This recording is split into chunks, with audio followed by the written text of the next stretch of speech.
Thank you.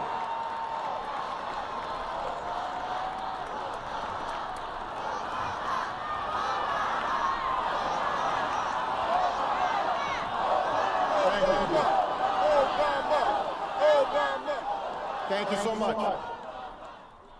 Vice President Biden, Mr. Chief Justice, members of the United States Congress, distinguished guests, and fellow citizens.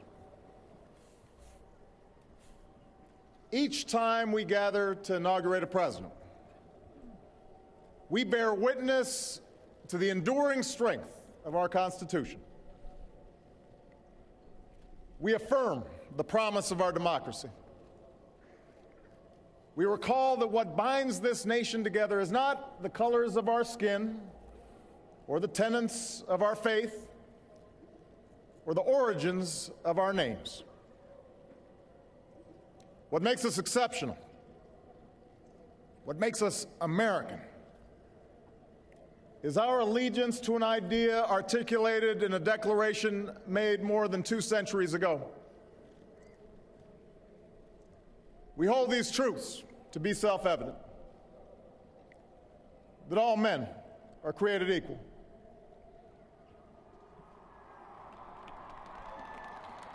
that they are endowed by their Creator with certain unalienable rights, that among these are life, liberty, and the pursuit of happiness. Today, we continue a never-ending journey to bridge the meaning of those words with the realities of our time. For history tells us that while these truths may be self-evident, they have never been self-executing. That while freedom is a gift from God, it must be secured by His people here on earth. The patriots of 1776 did not fight to replace the tyranny of a king with the privileges of a few or the rule of a mob. They gave to us a republic, a government of and by and for the people, entrusting each generation to keep safe our founding creed. And for more than 200 years we have.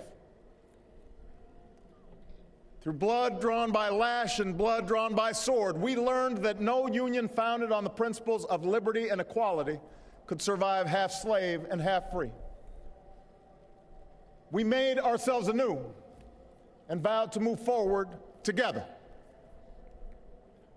Together, we determined that a modern economy requires railroads and highways to speed travel and commerce, schools and colleges to train our workers.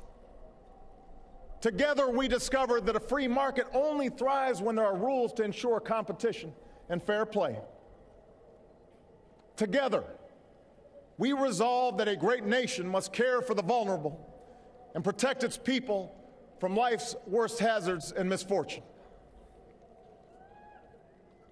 Through it all, we have never relinquished our skepticism of central authority, nor have we succumbed to the fiction that all society's ills can be cured through government alone. Our celebration of initiative and enterprise, our insistence on hard work and personal responsibility, these are constants in our character. But we have always understood that when times change, so must we. That fidelity to our founding principles requires new responses to new challenges. That preserving our individual freedoms ultimately requires collective action. For the American people can no more meet the demands of today's world by acting alone than American soldiers could have met the forces of fascism or communism with muskets and militias. No single person can train all the math and science teachers we'll need to equip our children for the future, or build the roads and networks and research labs that will bring new jobs and businesses to our shores. Now, more than ever, we must do these things together. as one nation and one people.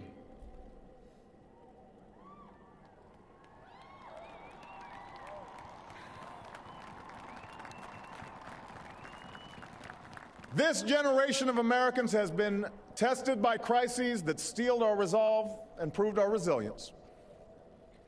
A decade of war is now ending.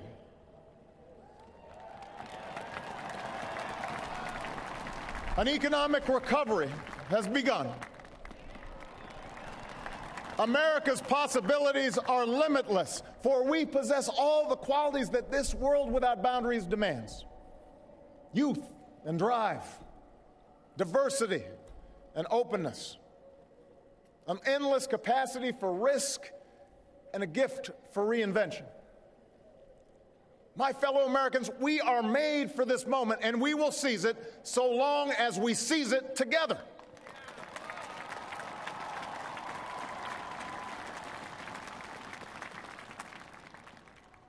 For we, the people, understand that our country cannot succeed when a shrinking few do very well and a growing many barely make it. We believe that America's prosperity must rest upon the broad shoulders of a rising middle class. We know that America thrives when every person can find independence and pride in their work, when the wages of honest labor liberate families from the brink of hardship. We are true to our creed when a little girl born into the bleakest poverty knows that she has the same chance to succeed as anybody else because she is an American, she is free, and she is equal not just in the eyes of God, but also in our own.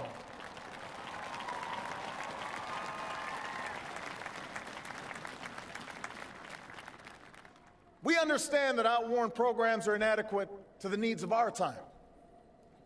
So we must harness new ideas and technology to remake our government, revamp our tax code, reform our schools, and empower our citizens with the skills they need to work harder, learn more, reach higher. But while the means will change, our purpose endures. A nation that rewards the effort and determination of every single American. That is what this moment requires. That is what will give real meaning to our creed. We, the people, still believe that every citizen deserves a basic measure of security and dignity. We must make the hard choices to reduce the cost of health care and the size of our deficit. But we reject the belief that America must choose between caring for the generation that built this country and investing in the generation that will build its future.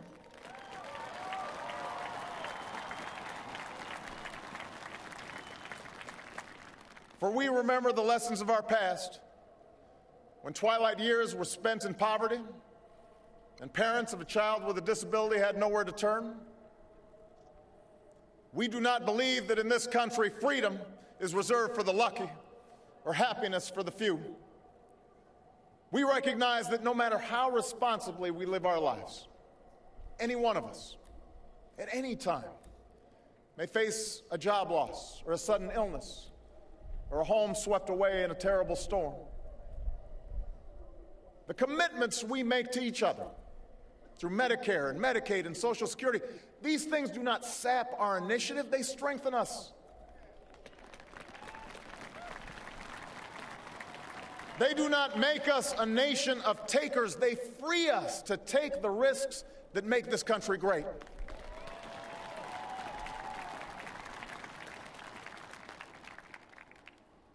We, the people, still believe that our obligations as Americans are not just to ourselves, but to all posterity.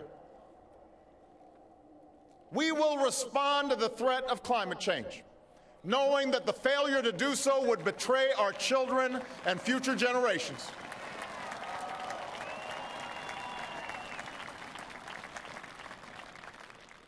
Some may still deny the overwhelming judgment of science, but none can avoid the devastating impact of raging fires and crippling drought and more powerful storms. The path towards sustainable energy sources will be long and sometimes difficult. But America cannot resist this transition. We must lead it. We cannot cede to other nations the technology that will power new jobs and new industries. We must claim its promise. That's how we will maintain our economic vitality and our national treasure. Our forests and waterways, our croplands and snow-capped peaks. That is how we will preserve our planet, commanded to our care by God. That's what will lend meaning to the creed our fathers once declared. We, the people, still believe that enduring security and lasting peace do not require perpetual war.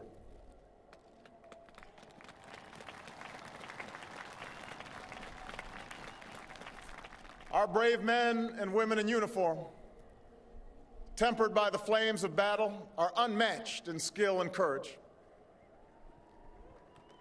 Our citizens, seared by the memory of those we have lost, know too well the price that is paid for liberty. The knowledge of their sacrifice will keep us forever vigilant against those who would do us harm.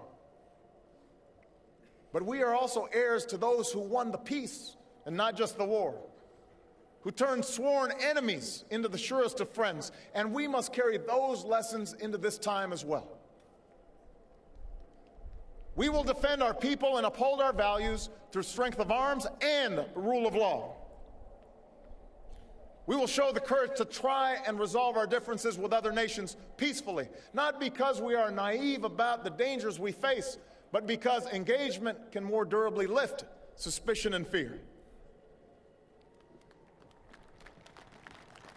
America will remain the anchor of strong alliances in every corner of the globe. And we will renew those institutions that extend our capacity to manage crisis abroad. For no one has a greater stake in a peaceful world than its most powerful nation. We will support democracy from Asia to Africa, from the Americas to the Middle East, because our interests and our conscience compel us to act on behalf of those who long for freedom. And we must be a source of hope to the poor, the sick, the marginalized, the victims of prejudice, not out of mere charity, but because peace in our time requires the constant advance of those principles that our common creed describes: tolerance and opportunity, human dignity, and justice. We, the people, declare today that the most evident of truths, that all of us are created equal, is the star that guides us still.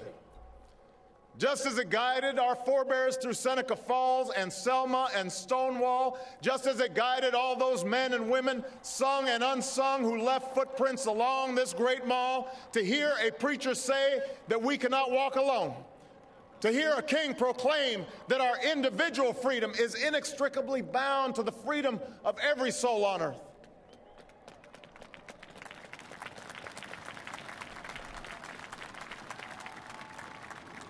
It is now our generation's task to carry on what those pioneers began. For our journey is not complete until our wives, our mothers, and daughters can earn a living equal to their efforts.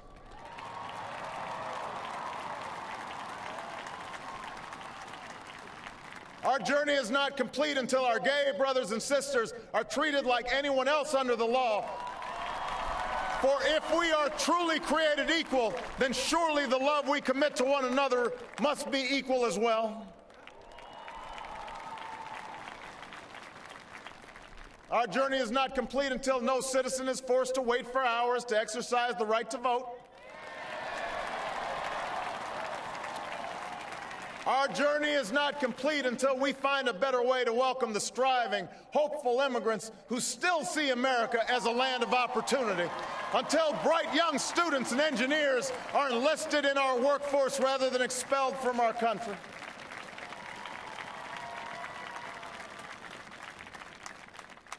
Our journey is not complete until all our children, from the streets of Detroit to the hills of Appalachia to the quiet lanes of Newtown, know that they are cared for and cherished and always safe from harm. That is our generation's task, to make these words, these rights, these values of life and liberty and the pursuit of happiness real for every American. Being true to our founding documents does not require us to agree on every contour of life. It does not mean we all define liberty in exactly the same way or follow the same precise path to happiness. Progress does not compel us to settle centuries-long debates about the role of government for all time, but it does require us to act in our time.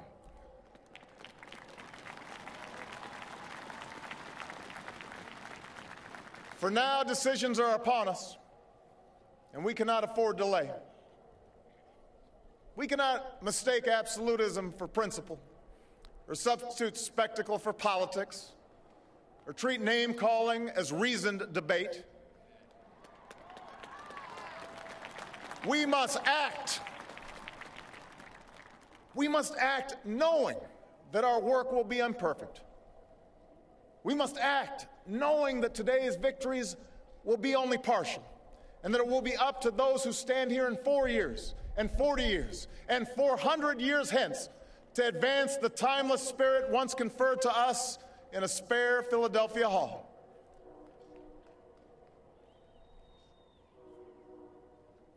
My fellow Americans, the oath I have sworn before you today, like the one recited by others who serve in this Capitol, was an oath to God and country, not party or faction. And we must faithfully execute that pledge during the duration of our service. But the words I spoke today are not so different from the oath that is taken each time a soldier signs up for duty, or an immigrant realizes her dream. My oath is not so different from the pledge we all make to the flag that waves above and that fills our hearts with pride. They are the words of citizens, and they represent our greatest hope. You and I, as citizens, have the power to set this country's course. You and I, as citizens, have the obligation to shape the debates of our time, not only with the votes we cast, but with the voices we lift in defense of our most ancient values and enduring ideals. Let us, each of us now, embrace with solemn duty and awesome joy what is our lasting birthright. With common effort and common purpose, with passion and dedication, let us answer the call of history and carry into an uncertain future that precious light of freedom. Thank you, God bless you, and may He forever bless these United States of America.